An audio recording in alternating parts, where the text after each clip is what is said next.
जैसे कि 10% जो है वो हमारा ये वाले पार्ट्स हैं, अमीनो एसिड्स हो गए, fatty acid, nucleotide, gases, salt और कुछ जो है वो और भी चीज़ें आ सकती हैं।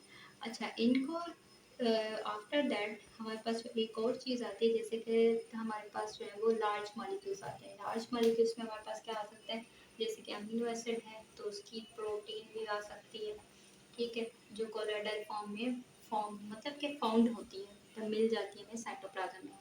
तो ये सारी चीज़ें क्या है, फिजिको केमिकल जो है कंपोजिशन ऑफ साइटोप्लाज्म है। क्योंकि साइटोप्लाज्म का कोई ऐसे स्ट्रक्चर नहीं होता कि मैं बताऊं कि ये डबल मेम्ब्रेन है, सिंगल मेम्ब्रेन है। तो साइटोप्लाज्म ना सिंगल मेम्ब्रेन बॉन्ड ऑर्गेनेल है, ना डबल मेम्ब्रेन बॉन्ड ऑर्गेनेल है। ये ऐसा है कि समथिंग एक सॉल्यूशन है, ठीक है, जेली लाइक सॉल्यूशन है। और उस सॉल्यूशन जैसे आप केमिस्ट्री में पढ़ते हैं, सपोज करें ये हमारा बीकर है, हम उसमें क्या करते हैं, सॉल्यूशन बनाते हैं, पहले ऐड करते हैं वाटर H2O। तो वो हमने ऐड कर दिया समझे 90 ml, और उसके अंदर 10 ग्राम जो है हम डिज़ोल्व कर रहे हैं ये वाली सारी चीज़ें अपनी। तो इसको मिक्स करते हैं तो फिर हमारा एक कोई सॉल्यूशन बनेगा। तो वो सॉल्यूशन जो है समझिए कि साइटोप्लाज्म के सेल के अंदर। अब साइटोप्लाज्म जो है हमारे पास दो टाइप का आता है। कैसे दो टाइप का होता है, क्योंकि इसकी जो है कंसिस्टेंसी मैटर करती है। कंसिस्टेंसी का मतलब क्या होता है, विस्कोसिटी जो होती है, यानी कि कितना वो डेंसर है, कहाँ पे उसकी जो है वो कंपोजिशन क्या आएगी। जैसे कि ये एक सेल है, सेल के अंदर हमने क्या बताया था कि न्यूक्लियर मेम्ब्रेन से लेके प्लाज्मा मेम्ब्रेन तक जो लिक्विड जो सब्सटेंस फाउंड होता है, मिल रहा होता है, that is the cytoplasm. It means कि ये हमारे पास जो है थ्रू आउट द सेल जो है वो मिल रहा है।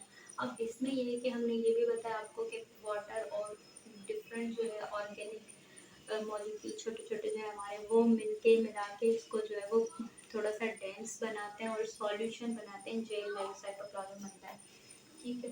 तो अब उसके दो पार्ट्स भी हो सकते हैं, some time it depends upon the consistency. तो हमारे पास दो साइटोप्लाज्म के पोर्शन आ जाते हैं, ठीक है।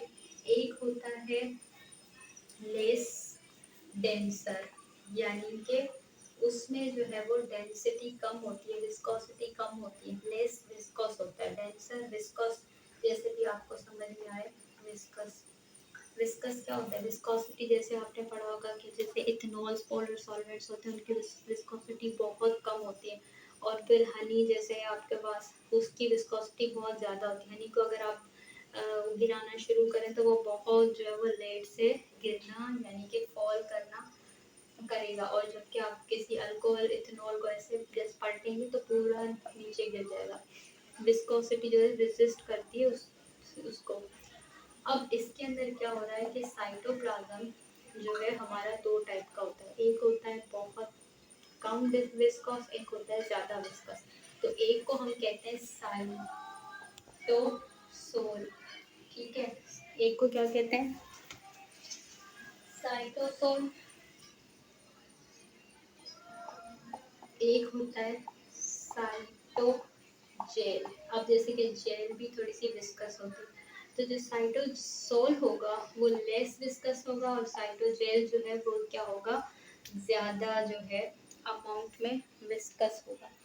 और उसके अलावा हम ये भी कह सकते हैं कि ये जो इनर पार्ट है, यानी न्यूक्लियस के बराबर में जो पार्ट होता है वो थोड़ा सा लेस विस्कस होता है, तो इसको हम साइटोसोल कह सकते हैं, ठीक है। और ये जो इस न्यूक्लियर मेम्ब्रेन के बाद वाला जो साइटोप्लाज्म है, ये वाला पार्ट है, इसको हम साइटोजेल भी कहेंगे, साइटोजेल, क्योंकि इसकी viscosity as compare to cytosol क्या होगी, ज़्यादा होगी। तो इसलिए जो है हमारे पास इसके दो पोर्शंस बनते हैं। और अच्छे से याद करने के लिए मैं आपको एक और एग्जांपल दूंगी, आपने याद करें, आप छोटा सा एक जो है एग्जाम्पल आप बचपन से जो पढ़ते आए हैं, दैट इज, पेन चेंज करते हैं, एक आपने पढ़ी है आई होप के बच्चे समझते होंगे कि ये कौन सा स्ट्रक्चर है। ठीक है, ये आपका बचपन का जो है एक एम्यूबा है। एम्यूबा के अंदर आपने हमेशा ड्रॉ किया है डायग्राम ऐसे।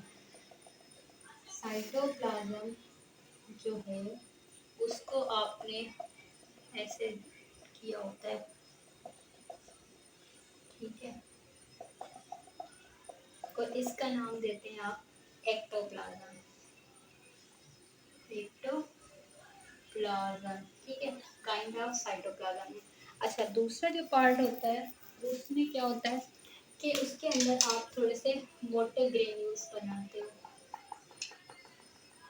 मोटे ग्रेन्यूल्स बनाते हो थिक टाइप के, तो वो क्या होते हैं, एंडोप्लाज्म होता है। These are also type of cytoplasm। जो एक्टो होता है वो आउटर होता है और एंडो जो होता है ग्रेन्यूल टाइप का होता है, उसको एंडोप्लाज्म कहते हैं। ठीक है, तो ये साइटोप्लाज्म जो है काफ़ी रोल प्ले करता है। सेल का 50% अगर हम देखें तो हमारे पास साइटोप्लाज्म का वॉल्यूम है। और उसके अलावा एक और चीज़ हमें बतानी है, वो क्या बतानी है कि हम स्टार्ट से एक चीज़ मेंशन करते हैं कि कौन कौन से ऑर्गेनिल्स जो है वो प्लांट और एनिमल सेल में प्रेजेंट है। तो cytoplasm is the only organ जो कि सारे सेल्स में प्रेजेंट है। जैसे कि अगर हम प्रोकैरियोट्स को भी देखेंगे तो उसके अंदर भी साइटोप्लाज्म प्रेजेंट होगा। जो यूकैरियोटिक सेल हैं उनके अंदर भी साइटोप्लाज्म प्रेजेंट है। अब प्रोकैरियोटिक के अंदर हमने कौन कौन सी चीज़ें बताई थी कि नहीं होती, एंडोप्लाज्मिक रेटिकुलम नहीं है, वहाँ पे जो है हमने देखा था माइटोकॉन्ड्रिया नहीं थी, क्लोरोप्लास्ट नहीं थे, और सारी चीज़ें। और दूसरी चीज़ ये है, इसका आप मुझे बताइएगा साइक्लोसिस भी आपने पढ़ा होगा। साइटोसोल नहीं, साइक्लोसिस। साइक्लोसिस क्या होता है कि एक कंसिस्टेंसी हमने बताया ना चेंज हो रही है। तो सम टाइम साइटोप्लाज्म जो है वो ड्यूरिंग दी साइटोस्केलेटन, यानी कुछ रिएक्शंस होते हैं उसमें क्या होता है कि ये मूव कर रहा होता है। यानी कि जैसे कि स्पिंडल फाइबर्स बन गई, अभी तो ये एम्यूबा है, बट ड्यूरिंग द रिप्रोडक्शन जब गेमेट्स बन रहे होते हैं तो उसके लिए क्या होता है, क्रोमोसोम्स और साइटोस्केलेटन कुछ निकल रहा होता है। तो सेल के जो ऑर्गेन्स हैं और जो सेल का जो सॉल्यूशन है थोड़ा सा मूव करता है from lower to higher, from denser to lower.